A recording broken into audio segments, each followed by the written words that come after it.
Hello my dear students, आज हम पढ़ेंगे वर्ण। आपने पिछली कक्षाओं में बहुत से अक्षरों को लिखना और पढ़ना सीखा है, ठीक है ना। ये सब चीज़ों से आप पहले से परिचित है। इन सब अक्षरों को आपने पहले भी पढ़ा और लिखा है। इन्हें हम क्या कहते हैं? वर्ण, ठीक है। और ये वर्ण हमारे दो प्रकार के होते हैं, स्वर वर्ण और व्यंजन वर्ण। अच्छा, उससे पहले हम बात करते हैं, आप जो भी बोलते हैं या जो भी किसी की आवाज़ सुनते हैं, वह कहीं ना कहीं से आप उन आवाज़ों को सुनते हैं और उन्हें पहचानते हैं, ठीक है। जैसे मोबाइल, ये जैसे चित्र बना आपके सामने, किसका? मोबाइल का। इससे क्या ध्वनि निकलती है? ट्रिन ट्रिन। जब आप ट्रिन ट्रिन की आवाज़ सुनते हैं तो क्या होता है? आपको लगता है ये आपके मोबाइल से आ रही है। उसी तरह से आप दूसरी ओर ये जो चित्र देख रहे हैं चिड़िया का, जब इसे देखते हैं और जब चींची की आवाज़ सुनते हैं तब आपको क्या पता पड़ता है? ये चिड़िया की ध्वनि है। अब जो मुंह से जितनी भी ध्वनियाँ निकलती है, संसार में सभी चीज़ें हैं, उन सब से ध्वनियाँ निकलती है। इन ध्वनियों को आप पहचानते हैं, ठीक है ना। तो उनको और लिखना होता है। उन ध्वनि को किससे लिखा जाता है? वर्णों से लिखा जाता है। और ये सबसे लिखने की सबसे छोटी इकाई होती है और इसको तोड़ा नहीं जा सकता है, ठीक है। तो हम लोगों ने आज पढ़ना है वर्णों के प्रकार। तो ये वर्णों के प्रकार क्या है? स्वर वर्ण और व्यंजन वर्ण। स्वर वर्ण हो गए आपके अ, आ, ई, उ, री, ए, ओ, औ। समझ में है?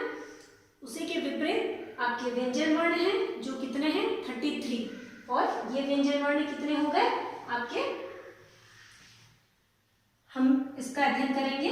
क, ख, ग, घ, ङ, च, छ, ज, छ, ञ, ट, ठ, ड, ढ, ण, त, थ, द, ध, न, प, फ, ब, भ, म, य, र, ल, व, श, स, ह। यहाँ पे इस स को धीरे से बोलना है, स, और इस श को बोलेंगे श, और इसको भी बोलेंगे श। थोड़ा सा गले से और मूर्धा से आवाज आती, थोड़ा अंदर की तरफ से आवाज आती, ठीक है। और ये ह, ठीक है। तो ये हम लोगों ने वर्णों के प्रकार पढ़े, जो मेनली दो तरह के होते हैं। उसके अलावा भी वर्ण होते हैं, जो कि कौन से हैं? संयुक्त व्यंजन।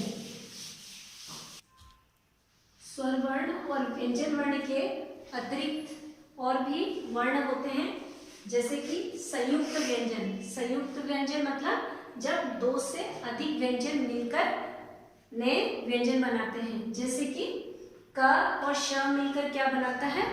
श। इससे क्या बनता है शब्द? क्षत्रिय, ठीक है। त और र से मिलकर क्या बनता है? त्रिकोण, त्रिशूल। और ज और ञ से मिलकर क्या बनता है? ज्ञ से ज्ञान, विज्ञान। श र से मिलकर क्या बनता है? श्रमिक, श्रम, श्रीमती, ठीक है। नेक्स्ट है अनुस्वार। अनुस्वार वह वर्ण है जिनको कि नाक से प्रोनाउंस किया जाता है, जिसको कि हम लिखते हैं इस तरह से, और इसको अंगा, ठीक है। और अनुनासिक क्या हो गया?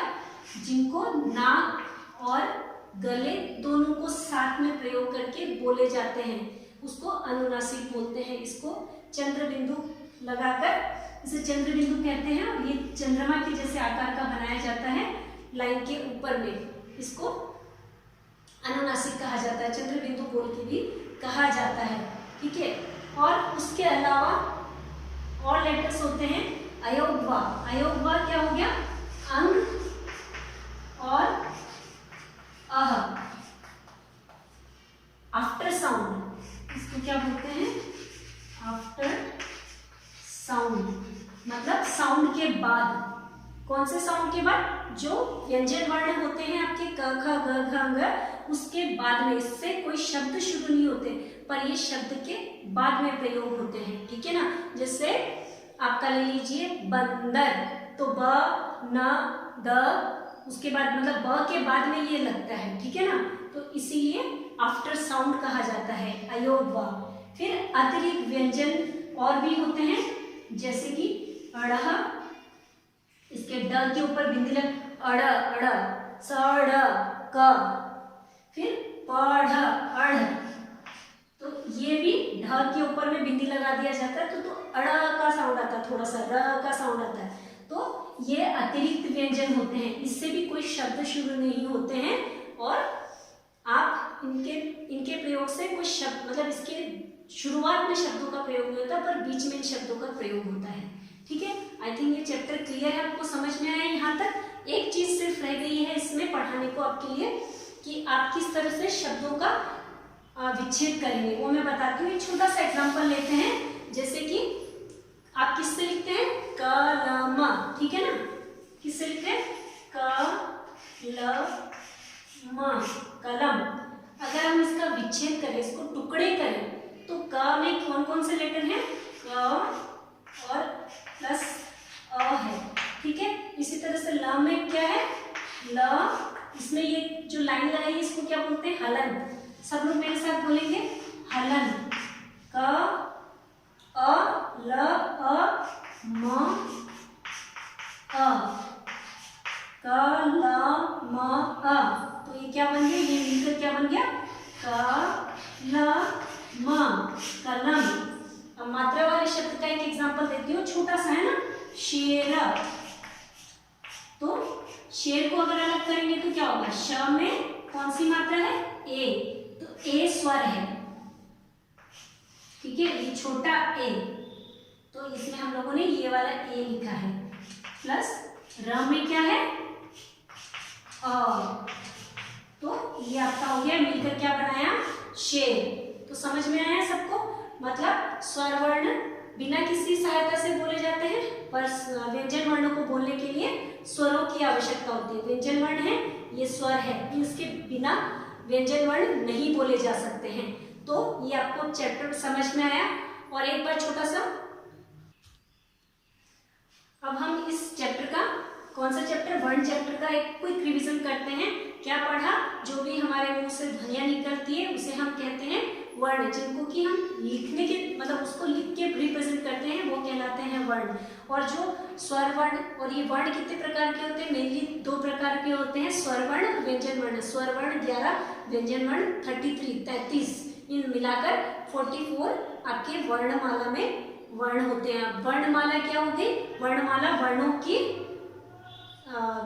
वर्णों की माला को वर्णमाला कहते हैं, पर ये क्रमबद्ध होने पड़ेंगे। क्रमबद्ध मतलब सीक्वेंस में होना पड़ेगा, क ख ग घ, नॉट लाइक दैट कि आपने पहले म बोल दिया फिर ल बोल दिया चाहे फिर ख बोल दिया, वो वर्णमाला नहीं होगी। तो सीक्वेंस में होना पड़ेगा लेटर्स को, वो वर्णों की माला वर्णमाला कहलाती है। उसके बाद हमारे पास आते हैं व्यंजन वर्ण, सॉरी संयुक्त व्यंजन। संयुक्त व्यंजन ये 4 तरह के हो गए, श, त्र, ज्ञ, श, जो कि 2 से अधिक व्यंजन वर्ण और स्वरों की सहायता से मिलकर बने होते हैं। इनसे स्वतंत्र वर्ण शब्द बनाए जा सकते हैं। फिर आपके आता है अनुस्वार, जो कि नाक से बोले जाते हैं, जैसे कि अंग, और अनुनासिक, चंद्र बिंदु, जिसको कि आप नाक और गले से दोनों की सहायता से बोलते हैं। उसके बाद हम बात करेंगे अयोगवा की।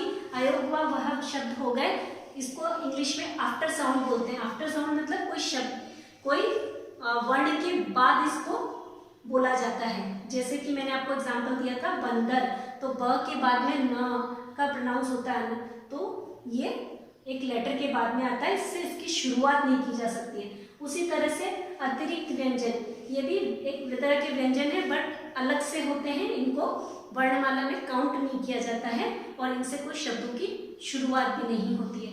इसी के साथ में जब हम बात करते हैं ये विच्छेद की, लेटर्स को अलग करने की, तो ये जो है आपके लेटर्स है, साउंड है, पर इसकी जगह में अगर आ की मात्रा लगाते हैं तो हम लोग ऐसे इन जनरली नहीं लिखते हैं, आप ऐसे नहीं लिख सकते, इसकी जगह मात्रा ऐसे, सॉरी इसकी आ की तो कोई मात्रा ही नहीं होती है आपकी, तो इन जनरली आप इस तरह से नहीं लिखते हैं। और जब सपोज ये मात्रा है इसका, तो यहाँ पे ऐसे नहीं लिखा जाता, पर छोटी कक्षाओं में पढ़ाने या सिखाने के लिए हम लोग सीधे ही इस तरह से प्रयोग करते हैं, पर आप बड़ी क्लास में आ गए तो आपको इस तरह से नहीं लिखना है। इसकी जगह आपको क्या लिखना है, स्वर वर्ण का ही प्रयोग करना है। ठीक है, ये चैप्टर क्लियर हुआ, आप सबको समझ में आएगा। नेक्स्ट क्लास में हम पढ़ेंगे शब्दों के बारे में। Okay, bye bye, take care.